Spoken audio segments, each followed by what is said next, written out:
Hazard Mitigation Program. We have Tom Jordan here from the city of Petaluma. He's their emergency manager and also on the committee, is that what you call it? For the planning team for the new hazard mitigation plan. And he's going to talk to you a little bit about the plan and also why you care about the plan. And I'll be passing out some information after he's done talking so that you can participate in the plan. Great. Thank you, Nancy.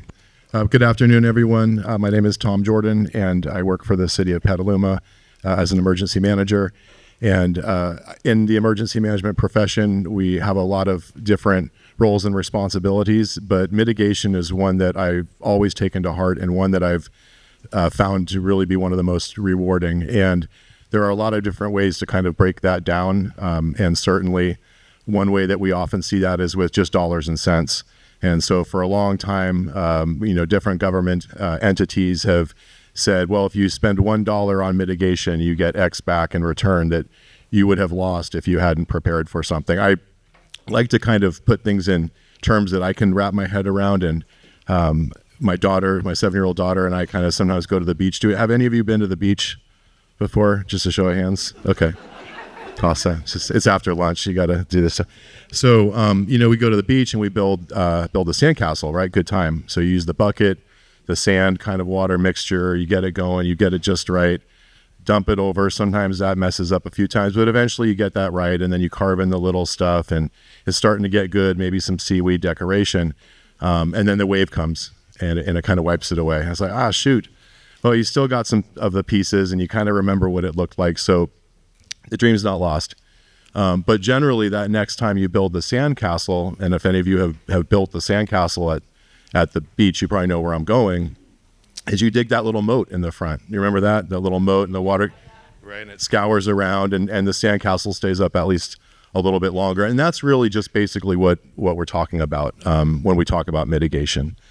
So I would like to kind of contextualize mitigation a little bit in regards to, again, the emergency management profession and some of the different projects and programs and plans that we work with. And so what you see here is a graphic that kind of attempts to represent a cycle, if you will. And there are so many cycles that we find in life, and in our profession, this is kind of the cycle that we all agree upon as what we exist in. So certainly, we'd like to think that preparedness is something that everybody does. Preparedness is something that I know is near and dear to everybody in this room because you're here spending your time about all this. And then something happens. The bad thing happens. And we like to think of things in a sort of an all hazards perspective. So that thing might be really, really big. It might not be so big. It might be because of another thing. Don't know, but something really bad happens, and then we have to respond.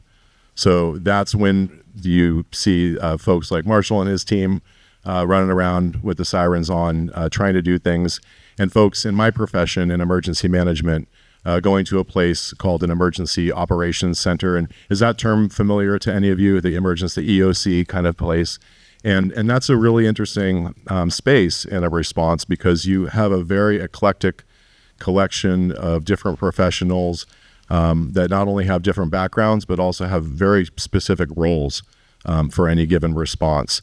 And so oftentimes, if you think about a disaster or an emergency worldwide, certainly this is kind of the CNN moment, if you will. This is kind of what we see the most, right? So it's the most, I think, attractive to news media, because this is when you get the big columns of smoke and people will change the channel or turn up the volume kind of thing. You're at the airport, I need to hear that. So this really does, the response really does get lion's share of attention, although it really is the shortest kind of phase in this cycle. This is not representative of how much time is spent on these things. These are just kind of for the space there to be equal. Really, response is so small in regards to all the work that we do, but it gets most of the attention. While response is occurring, the process of recovery starts up, and that's where we kind of like to refer that as getting things back to normal. So trying to everything from, are people getting back into homes and they're no longer living in shelters, what's going on with insurance programs, and other things of that nature regarding getting things back to normal and normalcy. And then finally, what did we learn? What did we learn from all that? Most of you, I'm sure all of you are familiar with a community in California that's called Paradise. And if you were to go and visit Paradise, California, 20 years ago, and you go there now, you wouldn't recognize it.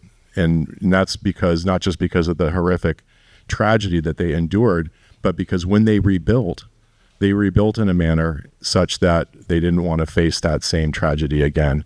And so what did we learn? And that's where we really get into mitigation. And I think all of you can appreciate that that's got to really be an important part of where we put our energy collectively, as government people, as residents and visitors, and as certainly as businesses as well.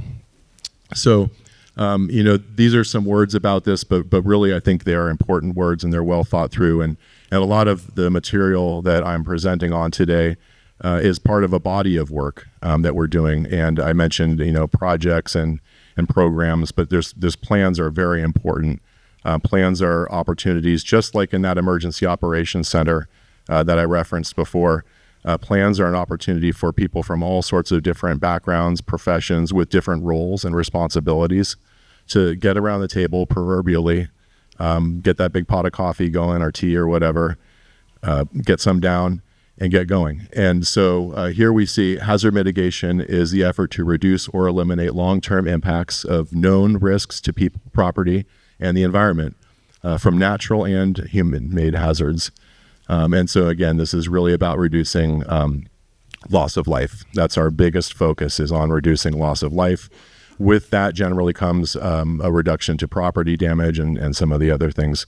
It's interesting when you look at something like an emergency action plan or an incident action plan. Those are the plans that are meant for when we're in the response mode, not something like a hazard mitigation plan.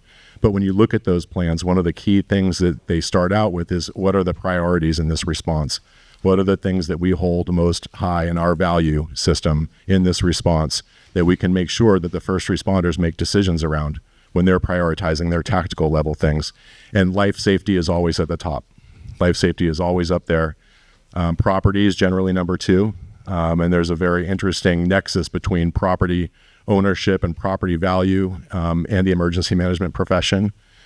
Then generally, you'll see, the economic impacts, the environment, and that's kind of writ large, patent across most of these plans. But there are different niches, for instance, an oil spill. So a large deleterious, oil spill in something like the San Francisco Bay, which we've seen little ones before. That sort of thing, also kind of is interesting to look at the way prioritization occurs. So I apologize for the font here. I should have checked that closer. But basically, what we want to do here is just let you know that mitigation projects, which are really one of the key outcomes of mitigation planning, what are we going to do to dig that moat in front of the castle? Mitigation projects are of many different stripes. And so this one up here talks about local planning and regulations. So, maybe we shouldn't be building things in this place, kind of deal. Or maybe if you are going to build in this sort of place, then, thou shalt. Not we'd really like to see it hardscaped, not like, please don't have wooden shingle roofs, we'd really appreciate it.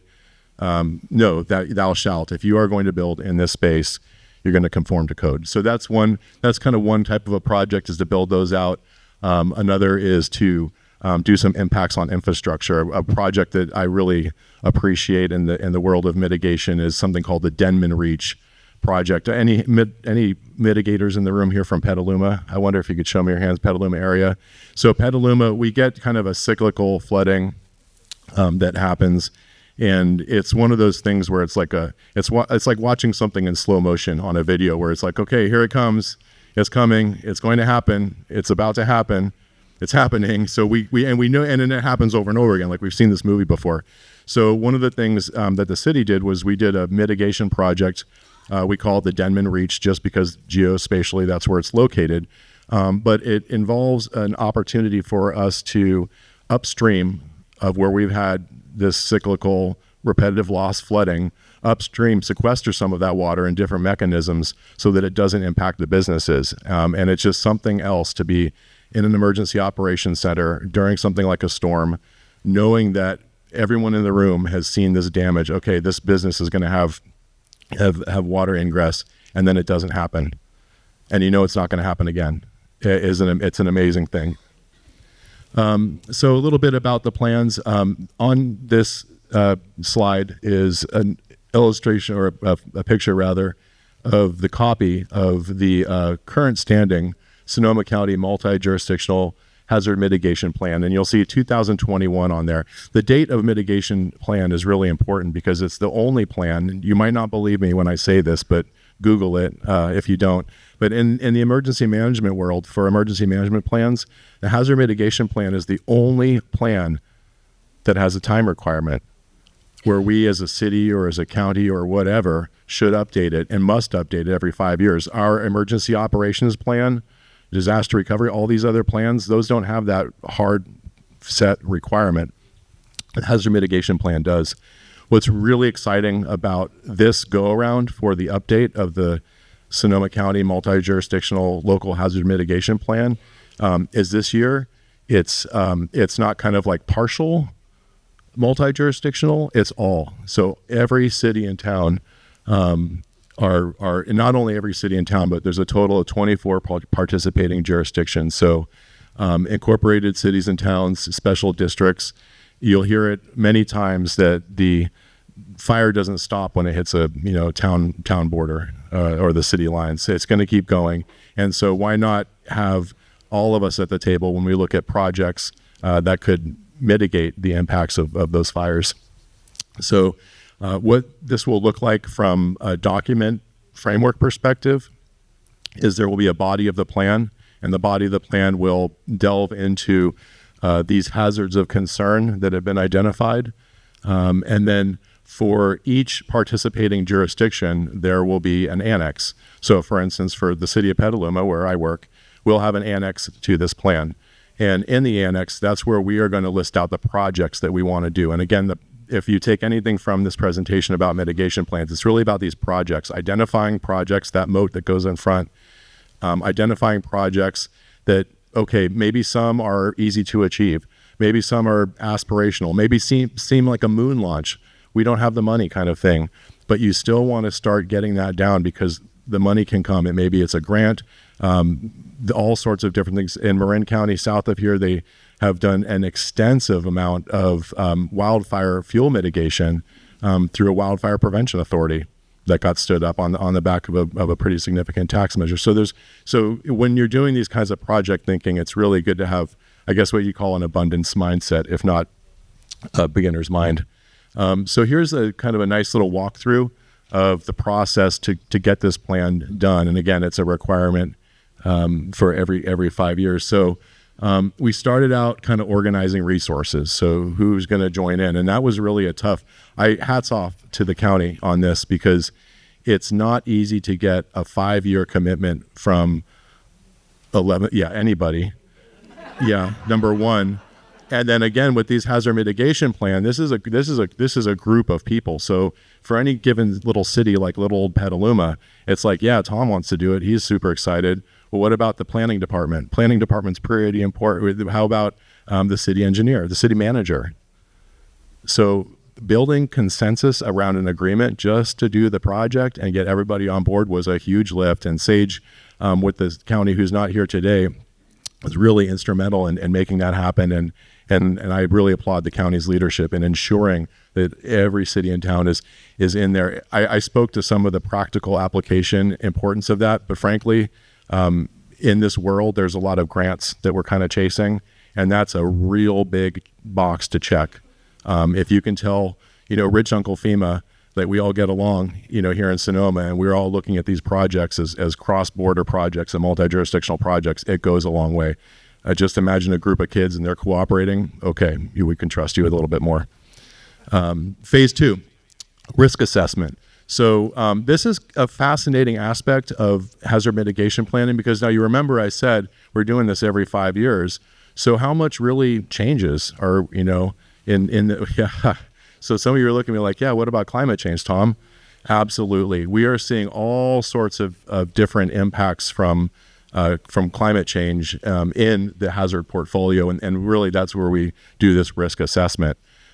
So that's also a really important opportunity for the county to do a few things. One is to make sure that we are working with contractors who do this on like a daily basis, and not only have access to the many different data sets and resources to help identify hazards and to help kind of project out those hazards into risk, but also to get feedback from the community about that, because as precise and as logical as a scientific assessment of hazard and risk is, it's nothing without the balance of common sense and of understanding what the people who live in a community know to be real. And that's a really, again, the county's done a really great job of outreach and of trying to make sure that we're hearing all of those voices, and we'll want to hear all of your voices. We'll talk about that at the end of this presentation, excuse me. So phase 3, outreach strategy. That is a little bit of what I was talking about there, but it's also making sure that we're speaking to the whole community and that we're trying to find ways that we have inroads to people that might have visibility on that risk and the human impacts, but maybe don't always show up to the meeting or have opportunity to do that. So one example of doing that is working with organizations that have touch with some of our communities that are frequently receiving services based on vulnerabilities that they have. So might be reaching out to a group like Petaluma People Service Center or the Mary Isaac Center or other groups where they themselves are not the voice that we want to hear, but we want to hear the voice that they can amplify from their served communities. Moving on to capabilities, and that's really trying to figure out what's within our wheelhouse. A lot of times when there's aspirational talk, and I spoke of an abundance mindset, oftentimes you forget where those borders are, where those boundaries are when you're driving down the road, which lane am I supposed to be in? And so really understanding the capabilities that we have. We spoke to projects and being able to kind of almost force behavior. But what's really going to happen at a municipal level? What are the resources that are available at a municipal level, at the county level? What are the capabilities that exist in that respect, but also what are just the realistic capabilities that we have to do something like be prepared for any given size of a tsunami. And a tsunami is a really good example about capabilities, because you can plan for a certain level of water coming up, but there are some tsunami scenarios that actually are on the books right now that there's really not much you can do. Has anyone heard of the Cascadia subduction zone? Yeah, it sounds nice. But yeah, it's kind of spooky when you think about a tsunami run up several miles inland and with very short notice. That's a near fault. When we talk about our run up from tsunami, we're talking about like the Aleutian Islands, Japan or something. We got hours where the buoys are ringing off and Brian Garcia calls Nancy. We just do all our little dance.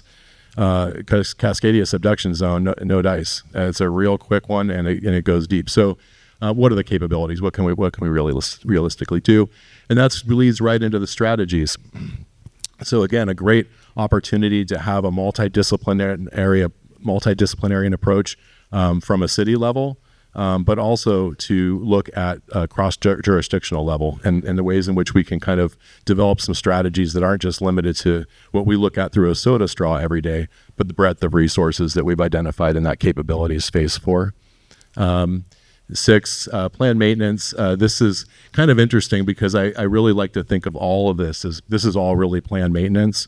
And for those of us that are emergency management professionals, we're really kind of always doing, I think, all of these phases. We're really kind of always doing this work. This is what's been laid out, for the purpose of a really clean planning document. But we're always kind of doing a lot of these things in one form or another. And then we get the update prepared, and I always joke about this phase. I was working in another jurisdiction where too much coffee. You've been there, right?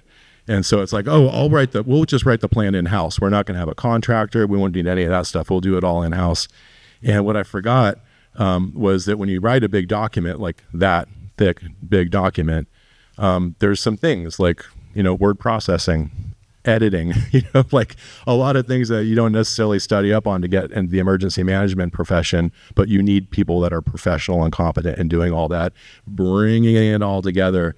And that's really this kind of this phase 7 of getting it all together, getting it rock solid, getting it so it makes sense, getting it so it cross-references the right documents, you're talking to the right other people. And then finally, phase 8, adoption. And so this is a little bit more plainly stated than it is. It's not just like plan adoption phase 8 done. So plan adoption is actually something. Yeah, Nancy, no, Dr. Brown knows. This is actually something. So it's first of all, it's not just adoption. It needs to be approved first, and that's back to rich Uncle FEMA. They're like not going to say, oh yeah, you've got this great plan and it checked off the 5-year mark and you've got all these projects in there. But we're not going to read a copy. No, they're going to have to approve. It has to be an approved plan before it gets adoption. So that joyous process involves us working with our cousins with California Governor's Office of Emergency Services. Hey, Hazard Mitigation Division, can you take a look kind of thing? We'll take you out to a nice lunch. Hopefully everything works out. I joke about that, but actually working with them hand in hand is not only a good way to make this all happen more smoothly, but it's an amazing opportunity to look at current grant opportunities and sometimes a little peek in the crystal ball of what's on the horizon for the next 5, maybe 10 years. So partnering with Cal OES, Office of Emergency Services, is not just for the purpose of this adoption approval thing, rather, but it really is critical to have a successful planning process to get the outcomes and not just the document that'll sit on the bookshelf.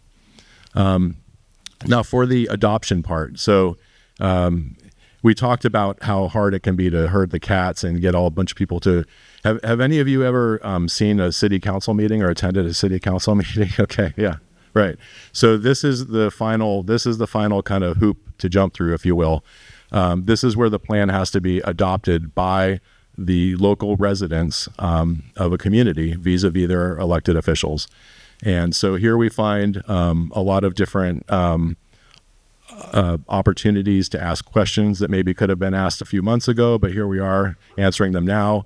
A lot of times there are aspects of mitigation projects that have political components to them. And so sometimes there are things that from an emergency management perspective or from an engineering perspective or whatever that we just maybe didn't even see. So this can be a challenge. And again, this is one of those reasons why you want to be kind of doing this work all the time. Because if you are in communication with your elected officials, if you're doing the right community outreach and you can really evidence that community outreach has been done, you've been documenting it, it really facilitates that plan adoption process. So that was kind of a long walkthrough. I appreciate your patience. And my daughter's yawning at me over there. 7-year-olds are very honest, and I gotta love it.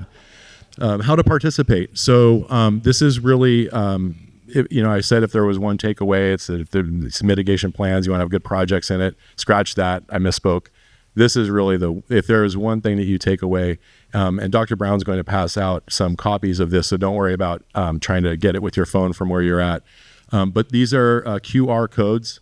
And so any of you that have a smartphone or a tablet, you can just open up your camera function and it will pass this around on a piece of paper. If you don't mess around with this stuff, just find a 7-year-old and they'll do it real quick. But honestly, if you don't use the QR code system or the smartphone thing, certainly contact, through the way in which you received an invitation to this event, contact the County Department of Emergency Management, and we'll give you some information on how you can participate in this survey. And also how you can find out about the working group meetings. The working group meetings, we open it up to everybody. It doesn't have to be somebody that's a contractor working on the project or a government official. Anybody who's interested in this, who wants to learn more, can participate in those. And then certainly we're going to put that draft plan out for review, so that we make sure that we get one last kind of go back to the apple tree to make sure that anybody who wanted to comment before the update is done. So long-winded. I appreciate your patience hanging in there with me. We will do a quick little exercise if we have time, but I also want to open it up if there's any quick questions that folks might have. Nancy, how are we doing on time? Yeah. Okay, a few minutes. I'm still very precious. I appreciate that. We'll just do some Q&A and then we can skip the exercise. Okay. Turn that. So, any questions about the kind of the presentation on hazard mitigation, or have any of you examples of mitigation that you'd like to share with everybody for learning? Yes, ma'am. Could you please say your name? Charlene Jones. Thank you. Charlene, we're going to give you a microphone. Thank you. Thank you, Jack. One of the things we ran into when we last evacuated at Sebastopol was evacuation routes. It took people 3 hours to get from Highway 116 on Bloomfield Road to Petaluma. Should be about a 20-minute drive.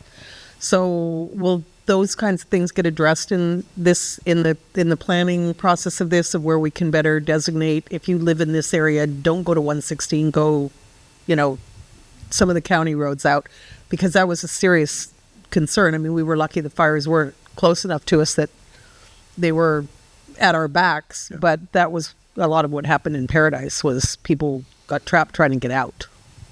Indeed, and what a horrific thought, particularly for less ambulatory folks who need the vehicle, who can't just get out and trot their way down the road.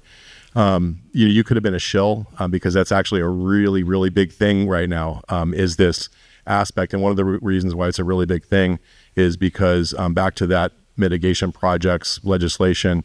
So there's been a Senate bill.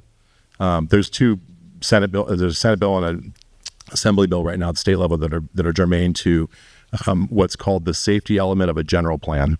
So just to help me out a little bit, general plan, it's kind of a government thing. So a general plan is something that we develop. It is cyclical. It's not emergency management specific, but it's the ways in which the city or a county kind of paints the picture for what we need to do with our infrastructure and our other priorities for the next 5-10 years.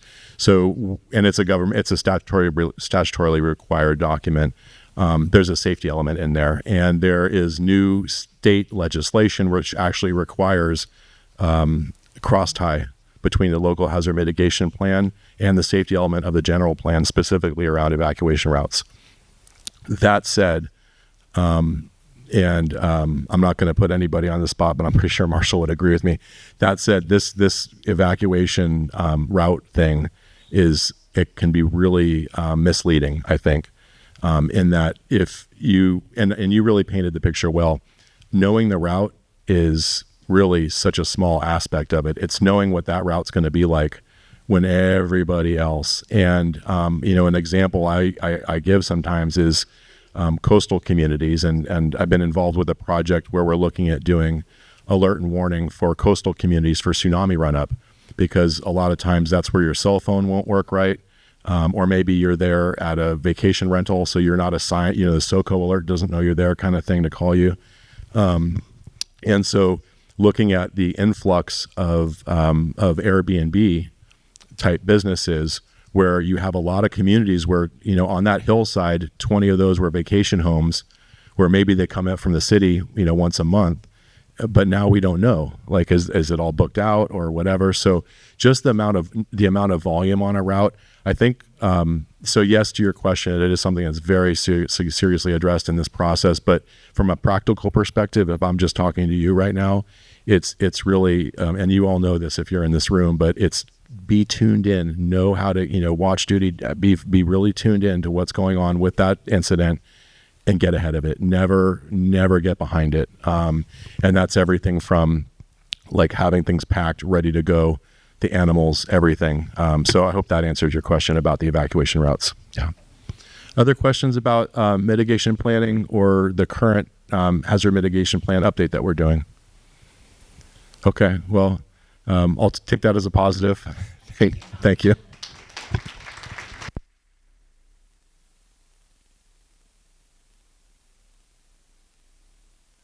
All right. So hopefully your takeaway was definitely participate in the survey. And have people in your community also participate in that survey, because that's going to help guide some of the content of the plan, which then guides the grants and things that can be applied for. So it all comes around to what can you have in your neighborhood. It's going to start with this and trickle its way down to you eventually. So this is an important piece for everybody to participate in. So thank you again, Tom, for taking time, and thank your daughter also for being patient with us. I totally appreciate it.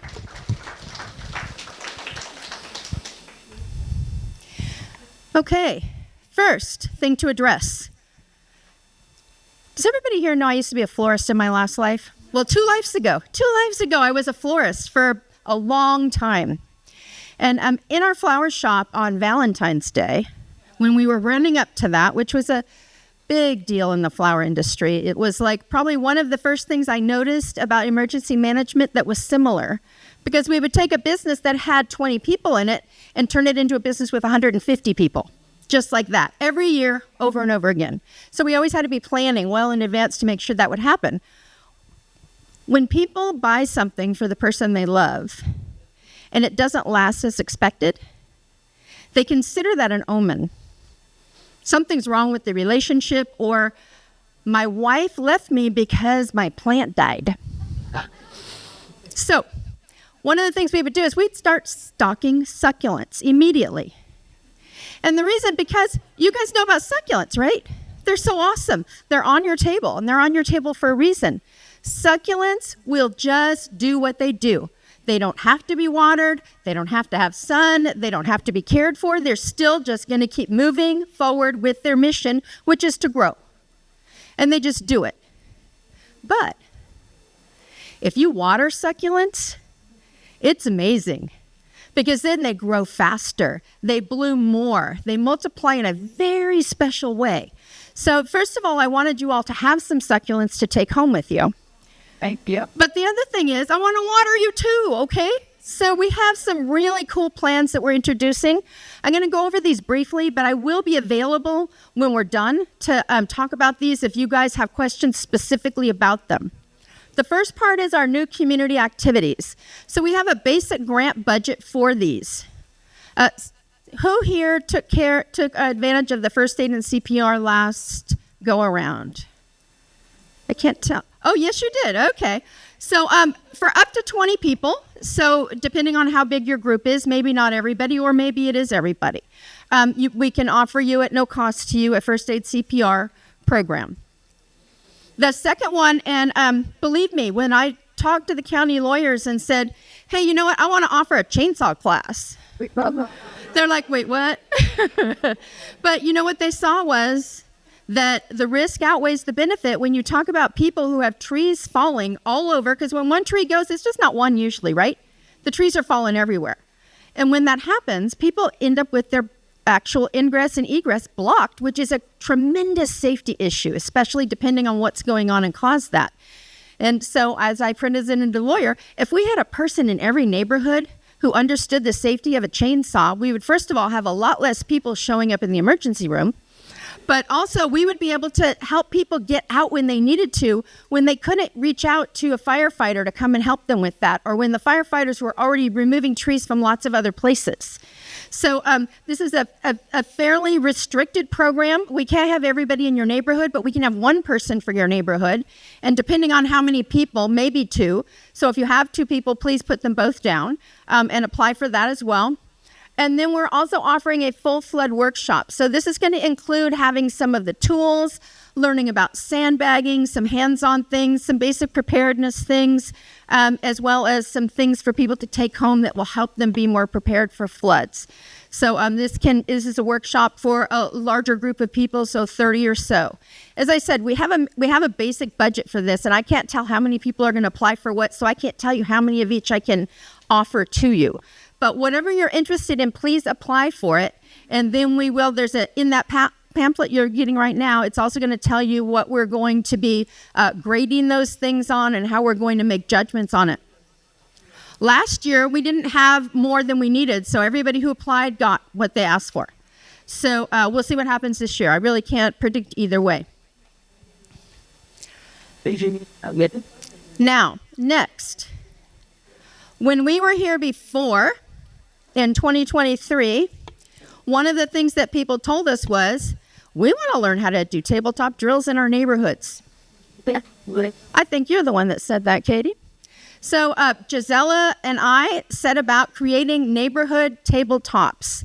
We have done some testing with our Sebastopol friends, with our monolingual English-speaking friends on some of these different tests. And we came up with a deck we think is pretty good.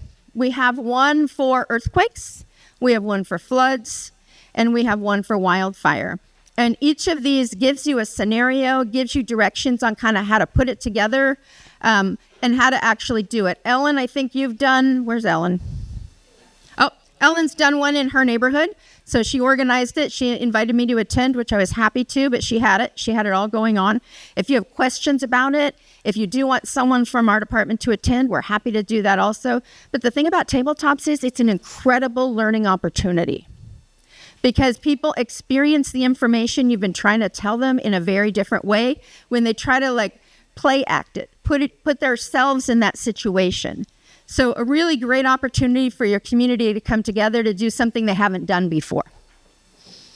And then finally, people also told us they wanted evacuation exercises. Now, many of you have had a county-sponsored evacuation exercise in your neighborhood. We only get 2 or 3 of those a year done at the county level. There's a lot of neighborhoods.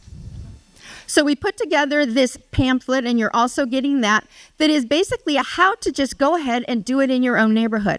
So on your own block with your own 10 or 20 or 30 residents, how to kind of organize that. We always recommend that you go ahead and reach out to your fire and law enforcement and let them know you're doing it. They can participate, or you're welcome to drive down the street. You don't need permission for that, right? So you can go ahead and organize and say, I'm going to call you guys and we're going to go down the street and we're going to all meet over here and we're going to see how it goes. Again, a new way to experience information you've been telling people over and over again. So it gives them an opportunity to experience it in a very different way. So we really hope that you take advantage of these things. And again, if you have questions, please let me know. I'm happy to answer them for you. And as I mentioned before, when we get to the end of the day, we're going to ask again, what else do you guys want? What else do you need to know? And see what we can do about creating the things that you would like again. Okay, where is Jeanette? There we go, thank you. Next we have Jeanette from the COAD, Communities Organized... Community Organizations Active in Disaster. Thank you. It is a long acronym. I did not choose it. It is pretty standard, so that is just what we inherited. Hi, everybody. My name is Jeanette Pantoja. I'm the director of Sonoma County COAD. So what is a COAD? Our local COAD is a collaborative of over 70 community and faith-based organizations. We have many government partners as well who collaborate around issues of disaster preparedness, response, and recovery. Our purpose is to be ready to respond with resources, volunteers, coordination to those who need assistance during and immediately after disaster. We also are really focused on capacity building during blue sky times to support nonprofit organizations, faith-based organizations, in being ready to engage in disaster activities. We're part of a larger network of national VOAD and statewide VOADs and COADs. And we're blessed to have many kind of in our local region. So there's one in Marin, Napa, Mendocino, Lake, Solano, Contra Costa, and we regularly coordinate with them. So it's like I said, I didn't pick the name. This is just pretty standard and it's long. And I borrowed this from a colleague in Marin who I think with that one graphic pretty easily summarized like what the purpose of the COAD is, to be that connector between the nonprofit, faith-based communities and local government. So if we have an incident, just like earlier last month when we had some storms that really impacted like the lower Russian River area especially, I can pretty much expect to get a call from our local county partners asking like, who's on the ground providing services, what are some of the needs that you're hearing from the local community, and then we're kind of helping facilitate some of that partnership to assist those that are working on the ground to help their neighbors or community members that they typically serve, and identify like, hey, they don't have these resources on the ground. Can local government kind of come and provide that resource? I'll say that the COAD itself, we don't provide any direct services. We're a backbone coordinator. So we look at our 70-member network and we identify who has the skills, resources, capacity to do what. And in a disaster, can we reach out to them and ask, in this moment, are you capable of assisting in this way? Can you please jump in? So we're providing that coordination. We're a staff of 2, so there's myself, and then there's Jessica. Jessica, will you please raise your hand? And then we have several member organizations and people who are in our leadership. So Nathan and Mari Carmen, will you also kind of raise your hands? Those are some of our kind of steering committee leaders. Our COAD in Sonoma County, like other COADs, and sometimes they're called VOADs, voluntary organizations active in disaster, are guided by 4 values: communication, cooperation, coordination, and collaboration. We're unique here in Sonoma County. We added a 5th C of compassion, and that's really guided by some of our members who are most skilled and focused on emotional and spiritual care. And the local experience that we have had here in Sonoma County with disasters, in understanding that we need to approach this work with compassion, be trauma-informed, prioritize the needs of those most marginalized members in our community.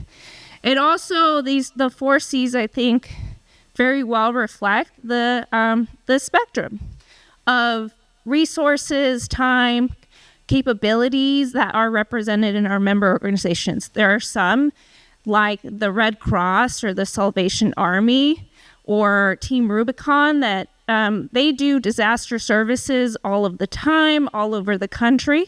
But we also have a lot of member organizations who their focus is providing direct services to those most marginalized members of our community. Climate resilience, disaster resilience, it's not what they focus on year round. They're addressing basic needs, also a lot of like the food service providers, but they're very well connected in times of disasters to the people that are probably most impacted. So it's important for us to be able to connect with them, work with them. They're going to assist people long after the disaster if they've been impacted and helping them recover. So across the disaster cycle, in blue sky, non-disaster times, we're really focused on training and capacity building, sharing best practices with our COAD member organizations, facilitating trainings, lunch and learn events, doing some of these tabletop exercises that Nancy referenced that beyond being very hands-on are just real. People tend to have a lot of fun doing them as well. So I super recommend them. They've been really successful for us. We ask our COAD membership every year, what are some of the training that you're most interested in, want to see us program for you in this year? And this is some of what we already have planned kind of in this spring and early summer based on what we've heard. So resilience and self-care skills for secondary responders. So caring for the carers. A lot of our very frontline staff, people who provide direct services, both during disasters and in other times, they're burnt out. And so part of what we're trying to do is help them focus on caring for themselves so that they can continue caring for the community. Emergency and backup communications. I know there's a lot of interest in that topic here. A lot of folks have gotten training related to that. Our nonprofits are also interested in developing that capacity for backup communications. Resilience hub planning. So resilience hubs are sites that provide year-round services and connection, but in a disaster can pivot to serve as sites of distribution for emergency supplies. They can be recovery centers where people can come and seek assistance following a disaster. And then disaster services for immigrant communities. There's always been interest in our collaborative for this topic, but especially this year. And wildfire smoke risks and safety. So we've developed a really good partnership with the UC Berkeley Labor Occupational Health Program and are partnering with them around some trainings.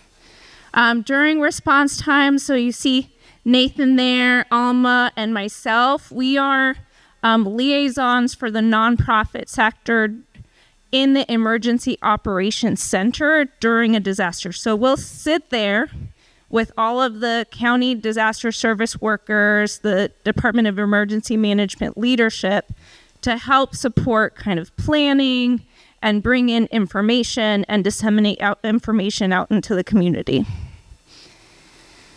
Our goal is to minimize the impact of disasters on community members by coordinating among community-based organizations. And like I said before, we're participating in some of the planning to help ensure an equitable disaster response. We're disseminating information to nonprofit organizations, also helping to collect and bring in that information, identifying gaps in services, identifying where services are being duplicated or resources are being duplicated, and then communicating to those who can work to resolve issues. So, if an event impacts a particular area, there's usually a nonprofit that steps up.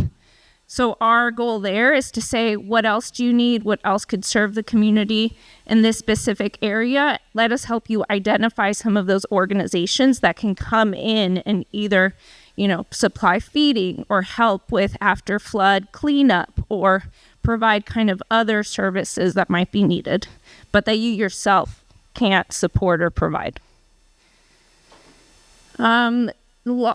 Long-term recovery. So this is kind of unique to the nonprofit community. Like we're really the ones that are supporting households recover, whether their homes or property were damaged or destroyed. We're kind of right now in the middle of kind of stepping up a long-term recovery operation for folks who were impacted by flooding in November and January. So we're not only active in the big disasters, we help coordinate services and engage our partners around things like small localized floods, heat waves, and wildfire events. And then this is just kind of a snapshot of the impact. So in 2023, we were activated for 16 days participating in the Emergency Operations Center. We were able to mobilize over 50 organizations, recruit 36 bilingual volunteers to participate in the shelter and recovery centers afterwards. Through our network, distribute over 1,400 meals and 19,000 pounds of food. And then partnered with the county to implement these recovery support centers where folks could come seek services and emergency financial assistance, and served over 1,100 individuals and helped the county distribute over $813,000 in emergency financial assistance. I'm almost done here. And I don't have a watch, Nancy, so if you can give me I'm fine. Okay. Some resources to be aware of, especially during a disaster. So 211, we coordinate really closely with 211. It's a free service where you can call and get information about services and resources in your community. They do that year round. They have interpretation in over 120, maybe 130 languages.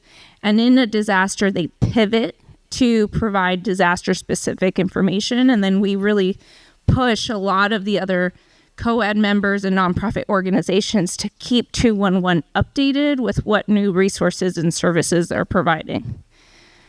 There's unique to Sonoma County, there's a disaster emergency financial assistance program. It's a limited fund that won't necessarily be replenished, so that's important to understand. But in 22, the county approved $2 million in an emergency financial assistance fund. So in a declared disaster, households might be eligible if they were impacted to apply between $500 and $2,000 for direct assistance following the disaster. And this is something that we've been able to kind of deploy pretty quickly, like days or just weeks after a disaster event.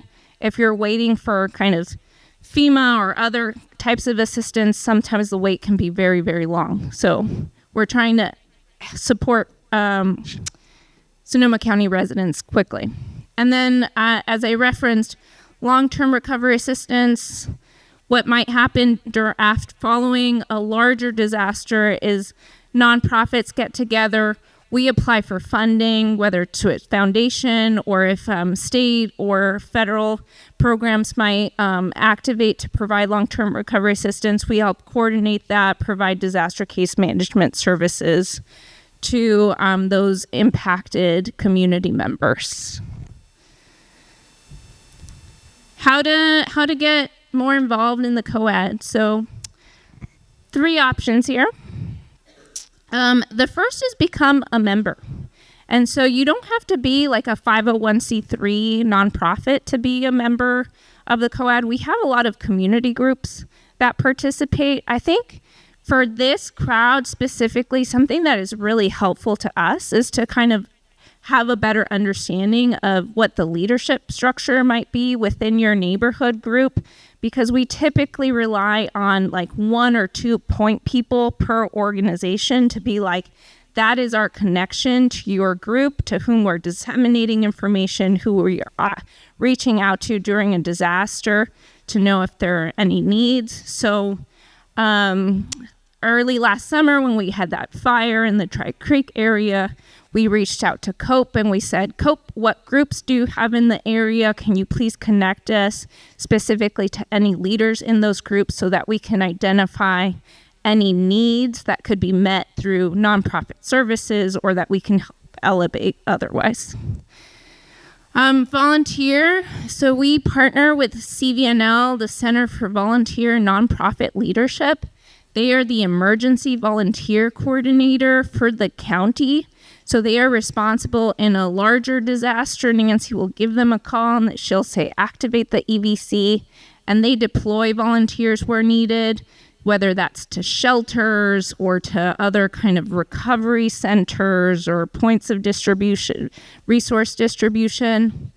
And we help them recruit those volunteers and are trying to increase our capacity to provide those volunteers with some training and support. I don't know if the Ellen that you talked about is like our same Ellen. Yeah. So Ellen is a co-chair of our volunteer and donations committee, and they're trying to kind of, last year they did a really great shelter simulation training, and are trying to kind of provide those opportunities again. And then just stay connected. So we have a website. We have a monthly newsletter, which we've gotten really great feedback on. Jessica runs that, and there's a lot of like training and capacity building opportunities that we share through that. And also grant opportunities that we try to kind of find out about and share out. We have a Facebook page and we have an Instagram account. So leave it at that. Thank you. Thank you.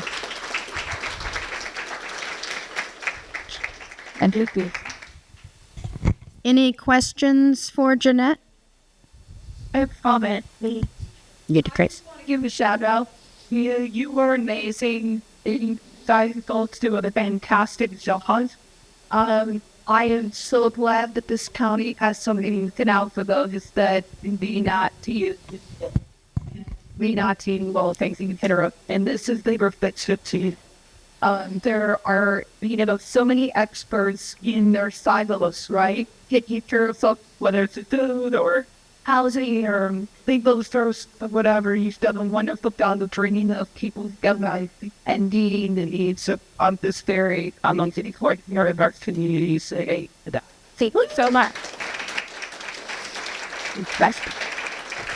Any other questions for Jeanette?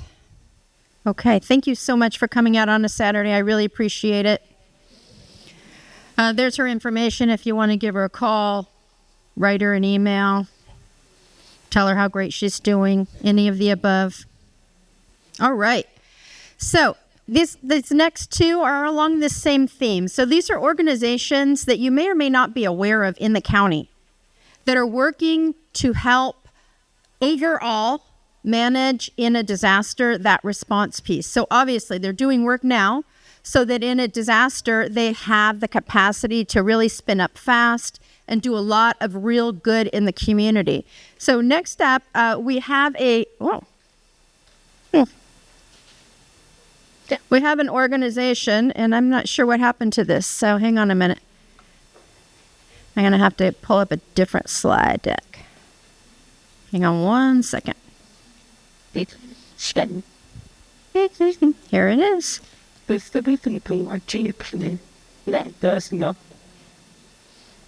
Okay, just like that. Okay. So FBO stands for Faith-Based Organizations, and this is a relatively new phenomena in the county. Adam Peacock, who is the leader of this effort, has been working very, very hard. And we have Pat Parks from Bodega Bay Community Church here. Adam couldn't be here today, but Pat is an awesome choice to help you understand a little bit about what the faith-based community is doing to be ready to support the community in the next disaster. And I cue to change the slides. Thanks. Good afternoon. Thanks for coming out on a Saturday. Really cool to see so many people here involved in this. It's just amazing. As she said, my name is Pat Parks, and I just went back to... Somehow it just went forward like 10 slides. That's all right. There we go. I won't touch that again. In a prior life, I was the chief of police in Petaluma, so disaster response and planning is not a new thing to me. But churches really began to get heavily involved in disaster relief really after the 2017 Tubbs fire. And our church in particular, we watched people just stream by our house in Freestone and realized about 4 o'clock in the morning that Sonoma County was in trouble. So went out to the church at 4 o'clock in the morning, called KSRO radio and said, we're open. We'll do anything we can. And within 5 minutes, the parking lot started to fill up. We had like 40 people in there, 100 people by early morning. And we fed over 100 people breakfast that morning, over 100 people lunch that afternoon, and we housed 67 people in our little church that first night. We began to realize that churches are really a valuable asset when these fires or when flooding occurs or when there's any kind of a natural disaster, whether it be earthquake, flood, fire, any of the other natural disasters. So I started working with Adam Peacock on this. He was also involved in the 2017 fires, and he, just this last year, put together the Sonoma County Faith-Based Organization response to this.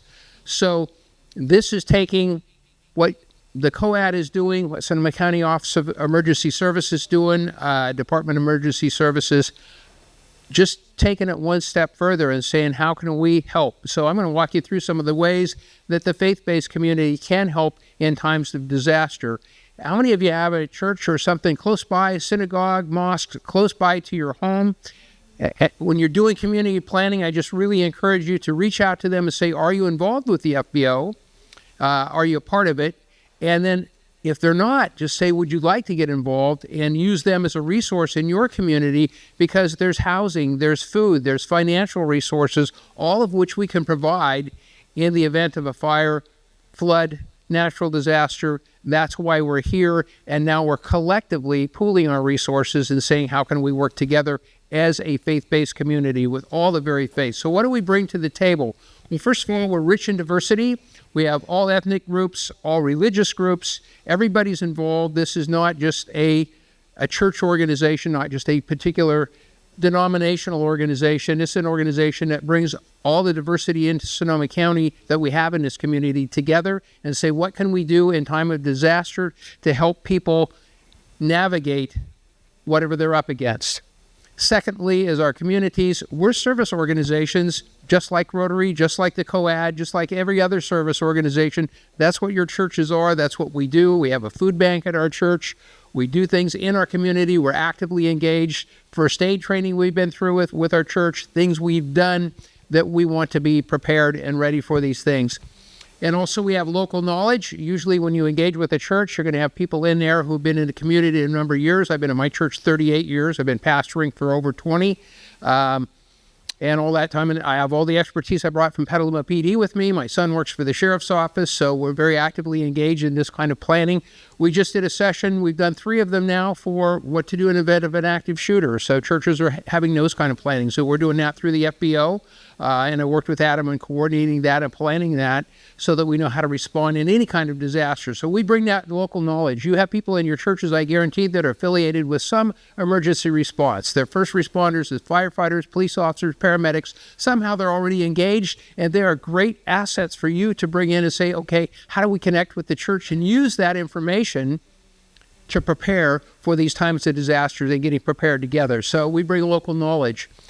In Sonoma County right now, we have 250 faith-based organizations, either churches, synagogues, mosques, or just organizations that has come together around their faith.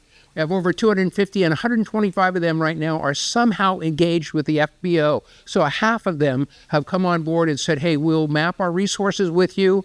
We'll share information with you. We'll give you blankets if you have an emergency. We will help you bring generators. There's things we can do that we are doing. We'll bring food in. So partner with those churches. Get them engaged in your activities, your community planning, just like a neighborhood watch program, just like any kind of a community program. Get them engaged and say, how can we work together? What resources can you provide, and how can we help you? We have 100% of the county covered. That means all the supervisorial districts are covered, all the municipalities are covered, all the rural areas around Sonoma County, even some remote areas are covered because there are churches there. There's, faith-based community organizations involved in those areas, and you can just take a look at that map and you can see that we are a network of organizations working together for what? For community good, for disaster response and disaster preparedness. That's what we're trying to do, and that's why we're working together. So some key assets that we have, number one, hopefully in your community we have some trust. Hopefully we've developed that in your community, that you would look to the church or the synagogue or whatever it is and say these are organizations that are here for the public good. We have facilities. All of us have places that we meet and worship together, and those facilities are at your disposal for meeting places when you're doing planning, for first aid classes when you're doing first aid classes. We are here to help you as a resource, and this is how we come together. And lastly, the volunteer spirit. I do this. I love this kind of work. It's what I've done all of my life since I was 17. So this is good stuff to do. And I'm only 40 now, right? No, just kidding. Anyway, so we have that volunteer spirit, and you'll find in your churches, in your local synagogues, in your community, your faith community, your Catholic parishes, people are coming together and saying, how can we work together? How we can collectively work together, but also how we can work together with you. So we have that volunteer spirit, a genuine desire to help. We have built and are working on building strong partnerships right now with the Department of Emergency Services, with the COADs. This is something that really is just we're right at the tip of the iceberg. We're just getting this kicked off. We saw in 2017 the value. I know in 2020 we were evacuated, went to Petaluma to a church, had a place to park, had a place to get some food. So we're realizing the value that we bring into these circumstances, and we want to be involved. We want to help. That's why we're here. It's not about proselytizing. It is about bringing you in and saying, you're a member of our community. We want to love on you. We want to care for you, and we want to help you. Our growing capabilities, we have now a countywide emergency response team within the FBO, and we have designated members from each supervisorial district in that team that responds. We've got a seat at the table, thanks to Nancy and others. They've given us a seat at the table during the EOC. If it's activated, we can come in and help. So we have that, and some of us have experience having been in an EOC a number of times in Petaluma and flooding. Adam's had a number of experiences, so we're there. We have a formal activation protocol that we use, and we're notified if there is a disaster or something pending. A lot of time we get word ahead of time, which is good because prevention is the very best tool that we have. So we'll get word ahead of time. We'll come together and say, okay, we want to be prepared. What steps should we be taking today in case the river crests at 40 feet? What do we do? So we participate in EOC. We've had active drills now with the county, developing how do we respond to certain things. And we have resource mapping. And you look on this, we have our resources mapped. Do you have a generator available? Do you have chainsaws available? Can you provide food? What can you do? And many of the churches, not all of the 125 that are actively involved, have turned in their resource maps. I know we have, but we say, hey, here's what we can help you with. And how many of you have heard of, you have these neighborhood response teams or community emergency response team, a CERT team? How many of you have those or are familiar with those? Some of you, okay. So that's what the CERT teams do. It's community emergency response team. They get together, they say, what resources do we have and how can we engage in our community? Because sometimes the first responders are not going to get to you right away. Sometimes they're not going to be there. And you've heard all of that, I'm sure, but I'm going to just reemphasize that. And that's where your churches can come in. So we do have resource mapping as well. And you can see we have a link. We can see who's got what. We have device charging. A lot of times you can come right into our parking lots. I know we're on a network at our church where people can come in and use the internet right at our church parking lot. It's an open network. So that's coming in through the County Department of Emergency Services as well. And we have what can you provide? Meals, generators, So those are things that are available to you. And I just want to encourage you to go out to your churches when you go back home or as you're doing this kind of planning and saying, how can we engage with you to plan for these kind of disasters? What can we do to work together? You're obviously interested. You're here. So tap into those resources. I just want to really encourage you to do that. And we also have a commitment to Sonoma County. We're here. My church has been on the hill since before I was born. And you guys have those kind of assets in your neighborhoods. Tap into them. There is a long-term community commitment. We want to stay involved. And I don't want to burn up too much of your time. Am I doing okay? Have I gone over? Okay, perfect. So do you have any questions? I'm here to help you any way we can. Go ahead. What else did you say about communication when it comes to the internet?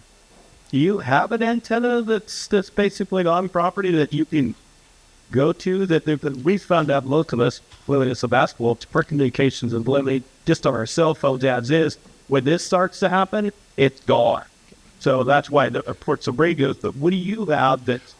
We have a mesh network. There's an antenna at the church, so you can come in and you can tap into the internet as long as there's power and the system's working. Ours is through Comcast. They're not always up, but when they are up, we are up. Yeah. Not have generators on our antennas? No, they don't. And probably there's other resources. I'm sure you're aware of Starlink and some others, and I don't want to advertise anybody's product, but I won't say anything more than that. I just don't. But there are assets available, other mechanisms where you can tap into and get, you get communications. So, yeah, that's a really good question. And we run into that at our home as well, so I know what you're up against. I live in West County. Other questions? Way back in the back. You're going to have to shout because I forgot my hearing aids today. But you need a microphone so you can look at this.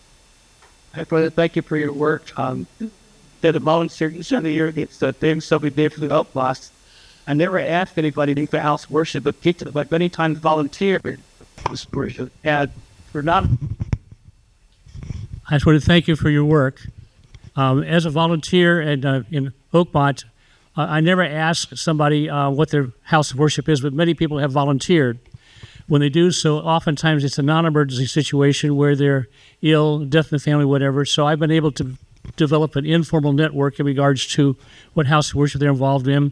And many times I've been very pleased to see people come in, like church ladies, for example, to someone's home when they come home from the hospital. So some of the work that you are doing, actually, we see in so many ways on the other end. Thank you. Well, thank you. Thanks for that comment. Yeah, thank you so much. Any other questions, comments, rude remarks? I'll take them all. No, go ahead.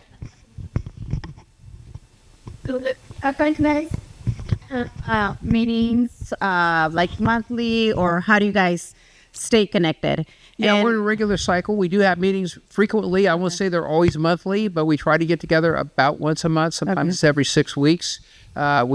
We join together and say, what are we doing? What's in the pike in terms of training? What's in the pike in terms of the things we're doing? So yeah, we do that. Okay. And then last, I just want to say thank you. I think today I'm like full of gratitude. I was just checking in with Jessica. How long has this been going on? And it sounds like it's been about a year. And this is the first time I'm hearing about it. So again, like, a gap of communication. How can we work to know these type of things? And I belong to a church, but a lot of the times because of the stigma also, right? When you belong to a church, and sometimes it's not about belonging to a church, it's about the service we provide to the community, the love that we have for our community. So thank you so much. I'm grateful that I have this connection today. Thank you to the Department of Emergency for doing this. Thank you so much. For sure. And I would encourage all of you to talk to your pastor, your priest, your whatever denomination you happen to be in, and talk with them and say, hey, are you engaged with Sonoma County FBO? If they are, that's great. Then they should be tapped into the network. They should be hearing what's going on. They get emails regularly. They should know. And if not, just encourage them to get a hold of Adam. Adam Peacock, I think it's Adam Peacock at Feathervine. I should have, I don't think he had a slide with his email on there. They all have my email. Okay, yeah, get a hold of Nancy. She'll get you a hold of Adam, and you can reach out and talk to us. We want to help you. God bless you. Take care. Thank you so much. So much, Pat. Thank you so much.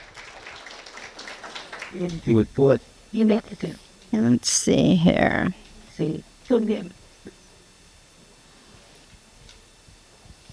All right. So, one last thing you might not know about. I have listened to many neighborhood groups that are concerned about the amount of people in their neighborhood that don't live there, that are visitors. And I think it's important that you know some of the work that's being done around that, about keeping visitors safe. And that is why we have Kelly here to tell you what Sonoma County Tourism's been doing. Thank you. Perfect. Thanks. So, appreciate your time. Always fun to be the last speaker after several hours on a Saturday. So, and I just, I'm very appreciative as a resident of Sonoma County that there are so many of you that are so interested in leading in what's such an important topic for those of us that live here. So typically when I talk about what we do, I'm the Vice President of Community Engagement for Sonoma County Tourism. And I see you back there, Michael. Typically I'm talking about what we do as an organization to market Sonoma County to the rest of the world, what we do to work with our tourism facing partners within the community. But another really important piece of the work that we do has been in emergency management. And that is something that organizations like ours traditionally have not been involved with. And unfortunately, we have gotten to lead that charge. So, Sonoma County Tourism is a nonprofit. We're a 501c6 organization. We're the destination stewardship organization for the county. And primarily, we are talking to folks that are coming here to visit. We have about 10 million visitors visiting Sonoma County every year. About half of that are day trippers. So people coming in from San Francisco to spend the day here or driving in for the day from outside of the county. And about 47% of that number are folks that are here overnight. We know that people stay in a variety of different places when they come here, whether it be camping, hotels like this one, full service luxury hotels, or one of the 3,000 vacation rentals that we have across the community. And we also know that when we're visiting someplace that we're not familiar with and we're on vacation, typically what we're not thinking about is what happens when a disaster happens. So, unfortunately, we have spent a lot of time talking about how to communicate to our visitors in times of disaster. And I'm going to go through a couple of different ways that we've approached it as an organization. Right on the homepage of our website, sonomacounty.com, there's a planning tools button. And one of the things that comes up is what to expect when visiting Sonoma County wine country. And it goes through a variety of different things. Now, if we're in the middle of a disaster, our website looks a little bit different. We throw up this lovely red bar at the top that you click on and you get immediate emergency information. But we also want people to be prepared in advance of visiting Sonoma County. In addition to that, we also do a lot of work with our industry. So we can push out all the information in the world, but we also know that when people are planning a vacation, they may not go to the destination's website. They may be going just through TripAdvisor or Expedia. They may have booked directly. They're on vacation. So we also have worked hard with our community to prepare them to be the communicators with visitors when they are here. So we also have a section on our website under our community and industry page that is called Be Prepared. And there are a variety of different tools that visitor-facing businesses can utilize to prepare their staff for when they are when visitors are here in times of emergency. And I'll talk through a couple of those tools that we have put together. I mentioned the 3,000 vacation rentals. I'm so appreciative of the relationship that we've had with the county, with the Office of Emergency Management. As the County of Sonoma was recently going through rewriting its vacation rental ordinance, one of the things that they talked a lot about is what are the types of information that are provided to visitors when they go into a home. And I know that, and you can start doing this now, if you're staying in a vacation rental in another community, the first thing I now do is look for what type of information they're providing me as a visitor for when I am in if a disaster strikes. I was up in Oregon last summer. There was a fire very close by, and it took me a while to realize the evacuation route was posted in the garage, which didn't make a whole heck of a lot of sense to me. We have developed, you're getting this copy of this packet for owners to put in their homes. There's an additional page that the county also requires that repeats some of this information, but this is really a fillable form for the owner to fill out to mark what is the evacuation zone, to have people understand how to get information if cell service is no longer an option. Vacation rentals are required to have the no emergency radio within the home because we know a lot of vacation rentals are in places where cell phone service does not exist. But we also want them to know what are the local radio stations that people can tune into as they're looking for additional news. And what are some of the things that are unique to our area? What does a tsunami warning sign look like, and what do you do if that occurs? So we've got these very simple packets. They're not as beautiful as the typical marketing information that we provide, but it's really important information. And we do meet with the Office of Emergency Management to make sure that the information on there is as current and includes everything that it should on a regular basis. The other thing that we do with our businesses is we have a crisis management blueprint available. It is a very lengthy Word document, but essentially it's a fill-in booklet for businesses to plan ahead of a crisis. We're talking crises of all types. It could be something like a PR crisis. Something has happened and they are getting a lot of negative PR, but it also is things like disasters, helping them identify what types of roles they need to prepare their staff to play in times of disaster. So that's a fillable blueprint, and that has actually now been utilized by several different organizations like ours across the state. In addition to that, we also have the Accredited Hospitality Professional Program. So typically, this program is taken by our frontline employees. When you go through the program, it's a 4-hour class. You get through the foundational 5. You're learning a lot of amazing things about our community, everything from wineries and AVAs to culture and history. We actually spend a significant portion talking about visitor safety. We were fortunate enough to work with the state lifeguards along the coast to put together a video around what to look out for on the coast, but then also how to talk to visitors when they're here about, you're going out to the coast. These are some things you should watch for.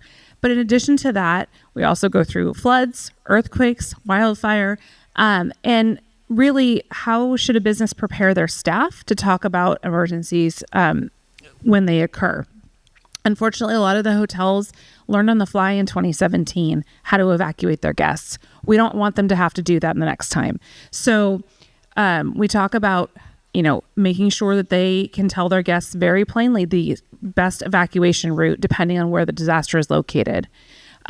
Preparing people in advance. If you're down in West County in the lower Russian River, you usually know in advance if you're going to be in a flood zone.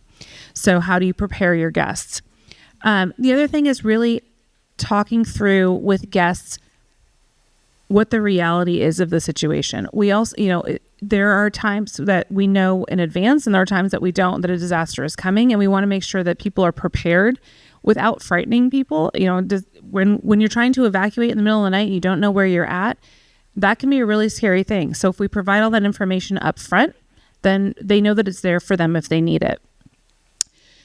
With the AHP program, we also do additional education. And I know Nancy just did a lunch and learn with our AHP folks, and we had a really good turnout for that one. So we continue to do education with our accredited hospitality professionals. So let's talk a little bit about what we do as an organization when a crisis hits. So we approach it as an organization in 3 different phases. So the first is when we're in the middle of that disaster. The crisis begins through containment. This could be, when a wildfire starts, or this could be another situation that we're called upon. And we get calls from media for all types of different disasters, whether it be something that's, an active shooter situation, or something that has happened.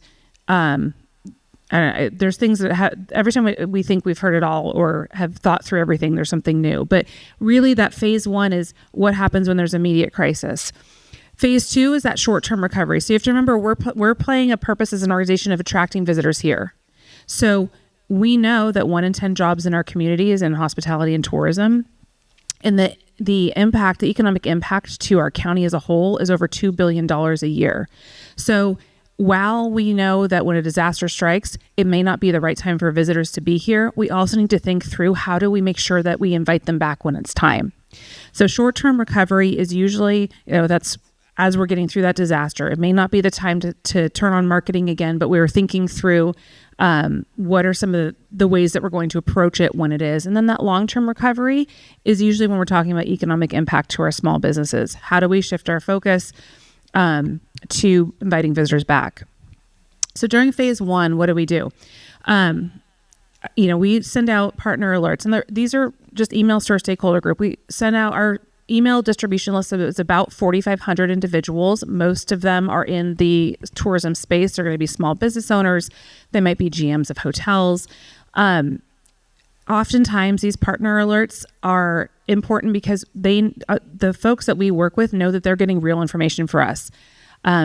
We also have a seat in the EOC, so we can get real, true information that is accurate and send it out. And it also is an opportunity for us to remind people how to communicate calmly and safely with guests. We know it when you're if the fire's just started, you're not going to be checking your email. But oftentimes, we sent out a partner alert, a year ago when we knew that there was going to be flooding occurring, and we were encouraging folks to, get their sandbags and ask people to depart before the storm arrived, things like that. The other thing that we start doing at that time is we reach out to our lodging partners immediately to determine who is open and who is in danger of being impacted, and then going from there with availability. And I'll talk a little bit about that in a second. We also start to monitor social media very closely. And that's just something, a lot of people, accurately or not, are getting their information from social media. And we want to make sure that what we're putting out is a true story, particularly for visitors. And then also respond appropriately if needed. And then the other thing is that we work closely with Visit California. So Visit California is our statewide marketing organization. They unfortunately have a lot of information too about how to work in a disaster. And so they will often reach out to us to figure out what the impact is as a crisis is occurring. Internally, we have a crisis plan. Every staff member of ours is assigned a role, and we kind of break out into 4 different teams. Administration is that is the group that is pulling everybody together and making sure that our staff is safe. We have staff that live in almost every city in the county. So if there's a disaster, someone is impacted, but there's also typically somebody who is not. So that team really works on holding everybody together. Our external outreach team, that team is really the one that is looking at the media story overall. That's our PR team that is talking to, because we start getting calls from, other states, other parts of the country saying, we hear California's on fire. And so we really are trying to work to control the narrative in a way that is accurate. We were getting calls during the LA wildfires asking us if we were okay. So people don't truly understand the geography of California, and so we're working hard to help educate them. We have an industry team. That team reaches out to our industry partners, whether it be lodging, wineries, etc. Lodging plays a really important role during disasters. During fires, we'll send out a daily email to our lodging partners asking them their availability. We ask if they take pets. We ask if they're providing a discounted rate for evacuees. And then we will stand a page up on our website to let locals know where there might be availability within the county for them to evacuate to. We did this too. We didn't stand this form up, but we did actually take during the LA fires. We also took hotel offers from our local hotels and shared them with our Southern California partners, so that if someone, and we know that there were folks that were coming up here to escape smoke and fire, that we were offering LA residents discounts during that time. And then we also have an internal outreach team, and that's the team that I oversee during a disaster. That's working with our elected officials. It's working with our partners within, government. We're monitoring local social media sentiment, and making sure that the information that goes out to our internal stakeholders, our visitor-facing businesses, is accurate. So just to talk through, because you're all residents, and oftentimes I hear, it's a disaster. I hope you're not marketing for people to come here. We're not. During phase 1 of a crisis, the first thing we do is we pause any paid media that we have. We put a banner up on our website that guides visitors to information on the crisis, and then provides appropriate links as needed. And then we also will continue to monitor social media postings on various industry channels. Just these are examples of some posts that we put up after a fire. We're very conscious about the imagery that we use. We don't even typically use images with fog in it because it's very triggering for people that live in Sonoma County. It looks a lot like smoke. My daughter, who was 3 in 2017, called fog smoke for 3 years after that fire. But we do want to amplify our gratitude for our first responders. We do want to make sure and recognize that something did occur that might have been traumatic for our community. And then we do want to encourage people to support our small businesses in ways that they can before they can come visit, whether it be purchasing wine, or planning for the future, or donating to some of our local nonprofits that are supporting disaster survivors. We also will continue to monitor media through that phase. I do want to just point out, this QR code will take you to the Visit California page on disasters. And I did mention that, most visitors from out of the state don't understand the geography of California. But we do know that oftentimes visitor perception of a disaster is exaggerated. And so if you're planning a trip, and I'll use Maui as an example right now. Maui, the state of Hawaii has put a ton of additional money into marketing Maui as a vacation destination. They're focusing the money actually on advertising within California. And the reason is that even, we're a year and a half out from, I think I'm getting my timing right, from when they had their fire.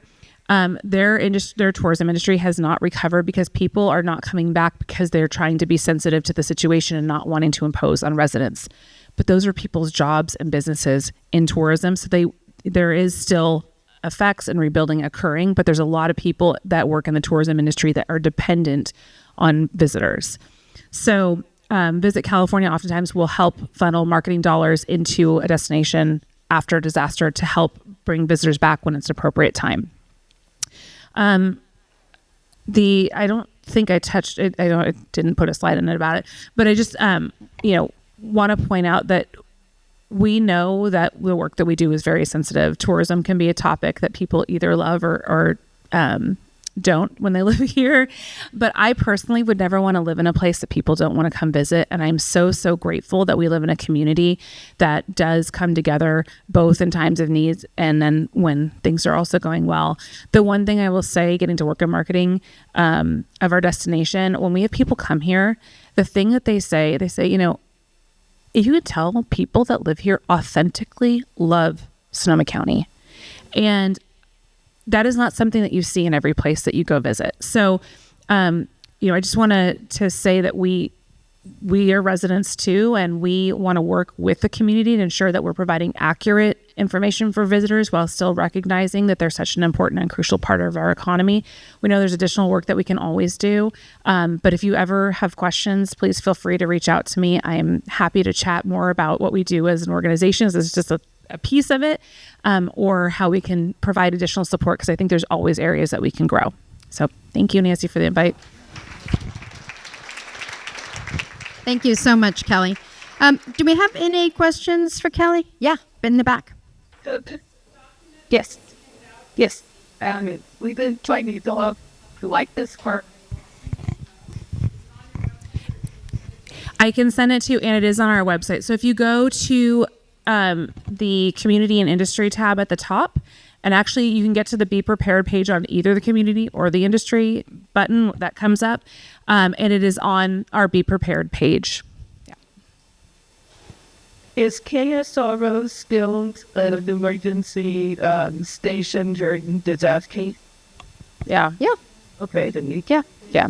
They've had some significant changes, but they are still our local news station. Yeah. Priscilla? This may be too big to discuss right now, but maybe you can just give me a sense of whether this is something that you would be interested in helping us with. I think a lot of us that do emergency preparedness have vacation rentals and other industry folks in our neighborhoods, right? And we've had a lot of trouble connecting and getting their support in being better prepared and helping make sure that all the visitors are better prepared. Do you have any words of advice for us around how to connect with those folks, whether they're wineries or vacation rentals or whatever? Yes, and it's a bigger conversation. The one thing I will say, so we're not a membership organization, and I didn't get into how we're funded, but the biggest challenge that we have is that we connect with this industry typically when they come to us. That said, I think I heard a little bit of a commitment from Supervisor Hopkins the other night. I was at the Russian River MAC meeting Thursday night, and we had the same conversation more around sustainability, because we do a ton of sustainability and how to treat our outdoor spaces when you're here visiting. We don't know when someone's been permitted for a vacation rental. I think we're going to try to change that. That would help immediately for us when somebody pulls a permit for a vacation rental if we got connected with them. So I'm fingers crossed it's going to get better. We do have a vacation rental committee. So happy to talk more and put that on their agenda to talk about too, to see if there's something we're missing. We're going to look at developing some neighbor materials that might make it easier to approach visitors if they're I don't want to say behaving badly, but behaving badly. So bigger conversation, and happy to chat more and brainstorm. Absolutely. Okay. Awesome. Thank you. All righty. Thank you so much. All right, guys. I don't know if you noticed, but we're just about on time. So we have one thing left to do, and that is at your table, I want to give you about 5 minutes to discuss this question. What would you wish for if you had one wish in order to help you do your job as an emergency preparedness advocate in your community? What else do you need? So if you guys could chat at your table, and then we're going to have every table just give me one idea. So you have about 4 minutes.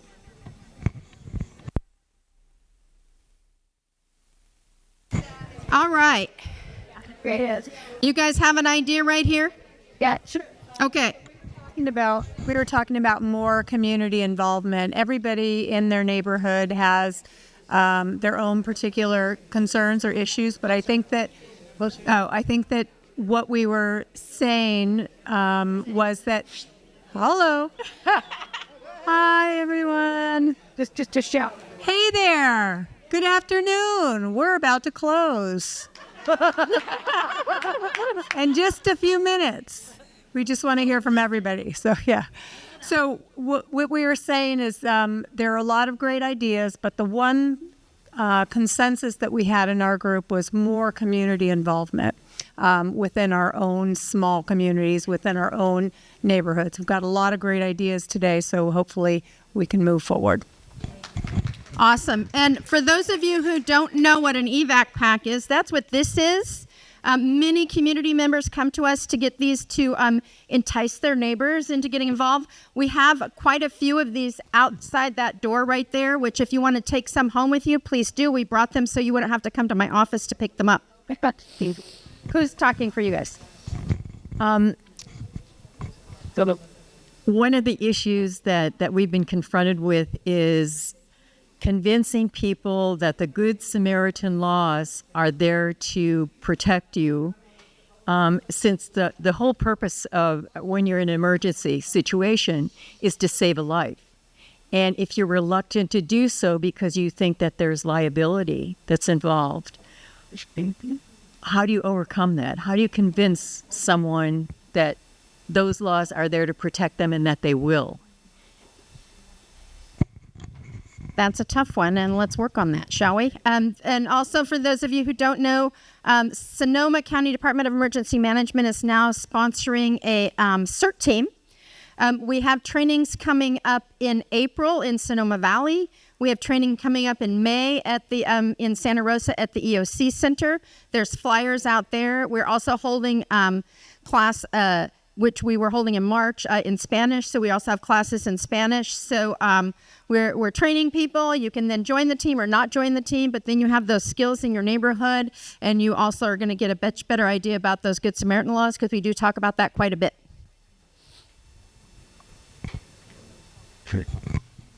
Thanks. So our table suggested that one of the hurdles that may exist to developing neighborhood preparedness was financial, and there's clearly grant opportunities, but there's a big hurdle there, right, in terms of whether it's appropriate, what all the work you have to do to get the grant and so on. So maybe on a much more micro scale, and I was reminded myself of how I kind of got involved in this in the first place, was MYN used to have a gift certificate at the Sebastopol hardware store that once you completed the program or whatever, I don't remember the criteria, but you got it, you got, and hopefully you spent that on something emergency preparedness related, but you didn't have to.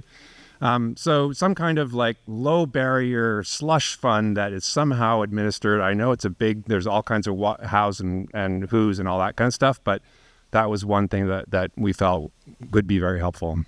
Awesome. Thank you. And be sure to look at the community activities that are available for free for your community. Yes. Okay. Who's speaking here? Well, this has been fantastic this day. And one of the suggestions from our table is that we have a lot of information here in front of us on paper. Some of us write notes that perhaps we can't understand what we meant when we look at them later on. It would be fantastic at some point in the next month if there was a kind of a compilation of this is what we heard, these are the resources, this is what's available to us. In other words, if there was a secretary doing a really good job who would be able to put all this together, so we've got some resources electronically that we can look at when we're like, what was that all about? What was that FOB thing, etc. Something like that would be really, really useful. Awesome. That's a great suggestion. Thank you. Let's see. Here? But what are you in court for this? Oh, not just. We talked about the community engagement too, but reaching those people in our community, we have all these great ideas. How do we get them to trust us? It takes a lot of time, and time is short for many families with people, both parents working. It's not like everybody's out on the street like it used to be when we were back in the 50s for older individuals here, where everybody was out and knew everybody. And that's really difficult, especially in rural areas where people are behind gates, and it's difficult to reach out to people and get them to pay attention to all this wonderful information we have. Thank you very much. Let's go over here. Who's speaking at your table? Marshall? Wow. I just don't know this. I need you know. Yeah, that's a. No, I was must be a dinner. I'm going to talk, and I'm going to hand the microphone over to the people that were talking when I wasn't here. Well, that was a good. So one of the things we talked about doing is reaching out to a real estate agent or broker in our community who could track for us the real estate sales in our community so that we know who's come in when properties have changed hands, so that we could then go meet new people with a welcome wagon kind of packet and the evac packets and the other things that we have to offer. Awesome. That's very smart. Yep. And rentals too. Who's speaking over here? Mary Carmen. One wish. Great. Yes, no, it's a one wish per member of our group. First wish is, how do you engage more people? You know, how to attract more people to help out or just participate. And then more time, you know, whether it's for carving out more time in general for people that are already doing it, or how people that are interested can make time. Funding is another wish. Also, in terms of any like liability of doing like neighborhood events, it's pretty hard because it can fall upon like a homeowner. So it's sometimes the risk is too much to do an event in your neighborhood. And then language access and inclusion. Okay. Those are our wishes. Perfect. Thank you. And who's speaking over here?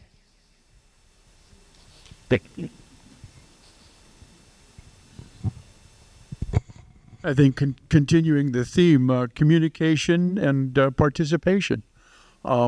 Myself, my group, we're heavily into the communication, but participation, and maybe participation especially amongst younger generation, younger groups of people. Get some involvement going there, and how do we go about getting that done? Awesome. So thank you for saying that, and that was not a plant. There's one last thing I want to tell you about, and that is the Model EOC program, which is in its second year. It's going to be June 16th through June 20th. We have flyers out front for it. It's for students in high school that are sophomores, juniors, or seniors. We invite them to the EOC for a full week of learning what goes on in an EOC, trying to figure out what all the different roles are, first responders. This year we've added a cool field trip where they're going to go out to see the Henry 1 base, and they're going to go out to the CAL FIRE base, and they're going to go see what the shelter setup and the animal setups look like. And then on Friday, which is the funnest part for us, the kids actually take on roles in the EOC and run some disaster simulations. When they did this last year, it was out of this world. We were like, we could have any of these kids in the EOC doing this work. So, pardon me, sophomore, junior, or senior currently in high school, right? If they, this is held only in English, unfortunately, or fortunately, it just is what it is. The EOCs run in English typically. Emergency work is typically run in English, so we're trying to be respectful for that. We do have flyers in Spanish also, so that parents of students will understand what's going on with that.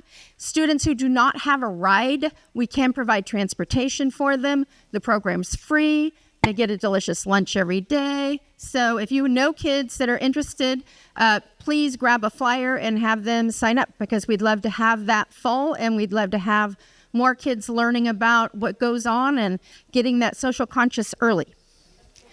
Okay, guys, I think we've said everything. Yes, Nathan. So, a lot of people this decided to think that it grab. You know, everybody in these understates to find. That's right. Ross good. Would it be possible? I mean, because these folks are very interested.